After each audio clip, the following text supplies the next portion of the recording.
বাড়িতে যদি সুজি থাকে তাহলে চটজলদি এমন গোলাপ জামুন বানিয়ে ফেলো। দারুণ টেস্টি হয় আর একদম নরম তুলতুলে হয়। চলো রেসিপিটা শেয়ার করি।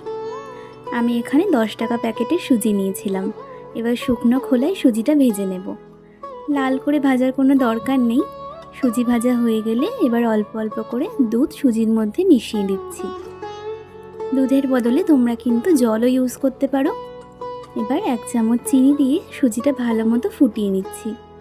যখন দেখছো সুজি এমন কড়া থেকে উঠে আসছে তখন সুজিটা তুলে ঠান্ডা করতে দিতে হবে। চলো ততক্ষণে চিনির শিরাটা বানিয়ে ফেলি। আমি এখানে 200 গ্রাম চিনি নিয়েছিলাম। এবার জল দিয়ে চিনিটা ভালো করে গুলে নেব। চিনির শিরাটা ফুটে ওঠা অবধি ওয়েট করতে হবে। চিনির শিরা ফুটে উঠলে এর মধ্যে দিয়ে দিয়েছিলাম 3টে এলাচ। শিরা আরও কিছুটা কমে এলে লেবুর রস ছড়িয়ে ঠান্ডা করতে দিতে হবে।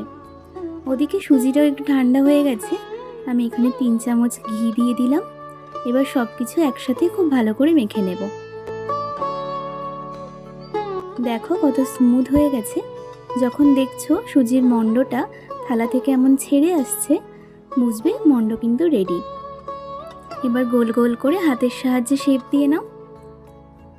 দেখো আমি এখানে সবগুলোই রেডি করে ফেলেছি। এবার শুধু মিষ্টিটা ভাজার পালা।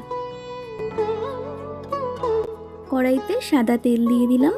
যখন দেখবে তেলটা গরম হয়ে গেছে তখন একে একে তেলের মধ্যে মিষ্টিগুলো দিয়ে দাও। ভালোভাবে লালচে করে ভাজতে হবে কিন্তু। দেখতেই পাচ্ছ কত সুন্দর মিষ্টিটা ফুলে উঠেছে আর একটুও ভেঙে যায়নি। এবার সব মিষ্টিগুলো একে একে ভেজে নেব।